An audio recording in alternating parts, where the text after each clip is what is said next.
है कि election commission of India को सुप्रीम कोर्ट ने हिदायत की है कि आपने जितने 11 सबूतों की बात अभी कही है सिर्फ ये काफी नहीं होंगे, बल्कि आपका ईपिक कार्ड जो इलेक्शन आई कार्ड आपने दिया है उसको, आधार कार्ड को और राशन कार्ड जो लोगों को पहले से प्राप्त है इस पर आप कंसीडर कीजिए। आधार कार्ड है, ईपिक है और राशन कार्ड है, इससे हमारे लोगों को बड़ी सहूलत मिल जाएगी। ये हमें बड़ी कामयाबी मिली है, इस पर हम खुशी का इजहार करते हैं। AIMIM के प्रदेश अध्यक्ष अख्तरुल इमान ने बिहार वोटर लिस्ट रिवीजन को लेकर सुप्रीम कोर्ट के फैसले का स्वागत किया है। नमस्कार, आप देख रहे हैं पंजाब केसरी टीवी और आपके साथ मैं हूं आशा गौतम। बिहार में वोटर लिस्ट रिवीजन पर सुप्रीम कोर्ट का बड़ा फैसला सामने आया है।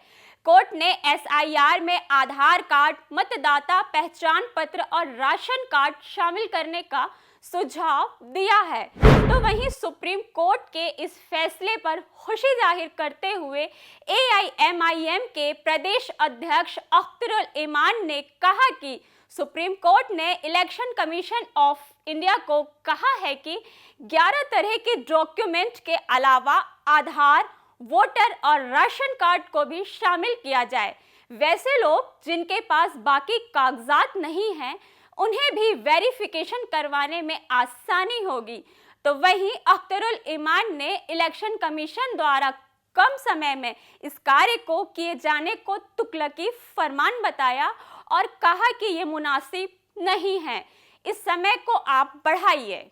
देखिए, मैं आप लोगों के माध्यम से ये खबर देते हुए मुझे खुशी हो रही है कि SIR जो इलेक्शन कमीशन ऑफ इंडिया का एक तुगलकी फरमान था, एक सर्टेन पीरियड में सिर्फ वो 11 सबूत मांगे गए थे, उसके ताल्लुक से हम लोग तो 7वीं तारीख को जनाब बैरिस्टर असदुद्दीन अवैसी साहब के साथ chief election commission of India से हम लोग मिले ही थे, इलेक्शन कमीशन ऑफ इंडिया से। लेकिन उसके साथ ही मेरी तरफ से पार्टी ने वो रिट दायर किया गया हमारी तरफ से, जिसका नंबर है 36346/2025। अल्हम्दुलिल्लाह जब आज सुनवाई हो रही थी तो इलेक्शन कमीशन ऑफ इंडिया के वकील कह रहे थे कि साहब ये लोग जितने भी यहाँ पर पिटिशनर है उसका कोई अप्लीक है, वहाँ के वोटर नहीं है। लेकिन मेरे वकील पासा साहब ने बहुत ही स्ट्रांगली कहा कि अख्तरुल इमान जो पिटिशनर हैं वो वोटर ही नहीं, वो वहाँ के MLA भी हैं, तो उनकी खामोशी छा गई। लेकिन ये सबसे बड़ी बात जो आई हमारे इलेक्शन करके वो ये आई है कि इलेक्शन कमीशन ऑफ इंडिया को सुप्रीम कोर्ट ने हिदायत की है कि आपने जितने 11 सबूतों की बात अभी कही है सिर्फ ये काफ़ी नहीं होंगे, बल्कि आपका ईपिक कार्ड जो इलेक्शन आई कार्ड आपने दिया है उसको, आधार कार्ड को और राशन कार्ड जो लोगों को पहले से प्राप्त है इस पर आप कंसीडर कीजिए। मैं समझता हूं कि अब इस पर कंसीडर करना, मैं समझता हूं इलेक्शन कमीशन ऑफ इंडिया के लिए लाजिम होगा, और ये हो जाता है तो अब हमारे लोगों को आसानी हो जाएगी कि चूंकि मैं समझता हूँ 99% लोगों के पास आधार कार्ड है, ईपिक है और राशन कार्ड है, इससे हमारे लोगों को बड़ी सहूलत मिल जाएगी। ये हमें बड़ी कामयाबी मिली है, इस पर हम खुशी का इजहार करते हैं। लेकिन एक बार फिर इलेक्शन कमीशन ऑफ इंडिया से हम लोग का इसरार है कि आप 25 दिन में जो एक तुगलकी फरमान जारी करके काम कर रहे हैं ये मुनासिब नहीं है, इस टाइम को आप बढ़ाइए।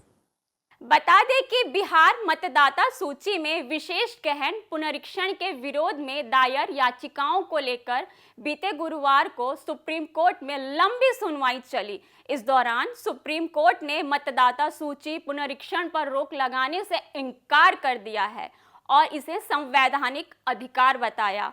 कोर्ट ने 11 दस्तावेजों की सूची को लेकर चुनाव आयोग से प्रश्न किए, तो वहीं आयोग ने कहा कि मताधिकार से वंचित करने की मंशा नहीं।